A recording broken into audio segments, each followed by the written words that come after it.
हूं कि समाज में जब मुद्रास्फीति के कारण, इन्फ्लेशन का कारण भ्रष्टाचार है, हमारे जो पूंजी की प्राथमिकताएं उसको उल्टा करना, तोड़ना, तोड़ मरोड़ के करना, जो हमारे देश के लिए अनुकूल नहीं है, काला धन कारण है।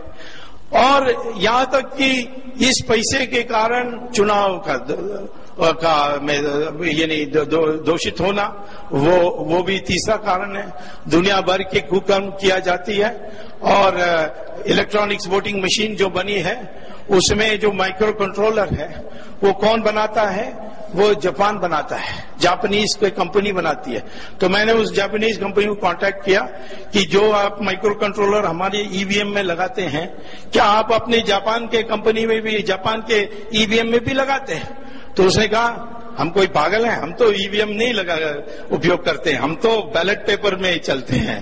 आपको आश्चर्य हो, जापान बैलेट पेपर में है, अमेरिका बैलेट पेपर में है, इंग्लैंड बैलेट पेपर में है, अब जर्मनी सुप्रीम कोर्ट के आदेश के बाद वो भी बैलेट पेपर है। सिर्फ हमारे देश में ये इलेक्ट्रॉनिक मशीन की उपयोग की जा रही है।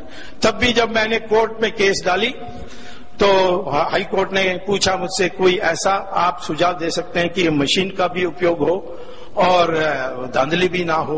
तो मैंने उनको कहा कि जैसे एटीएम मशीन में आप पैसा लेते हैं तो रिसीट आती है, वैसे वोट के लिए बटन दबाने के बाद एक रिसीट आनी चाहिए जिसमें लिखा होना चाहिए किसको आपने दिया, किसको आपने बटन दबाया।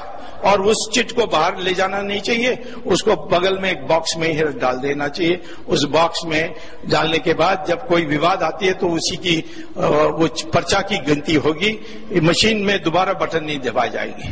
अब आखिर में यही है, ये भ्रष्टाचार हमारी समाज को खत्म कर रही है। हमें क्या करना चाहिए?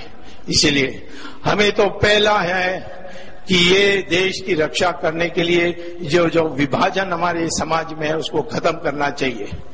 जाति में बटे हैं, मजहब में बटे हैं, पहले तो जाति में जो बटे हैं उसको तो खत्म करना चाहिए, क्योंकि ये जाति का कोई आधार ही नहीं है।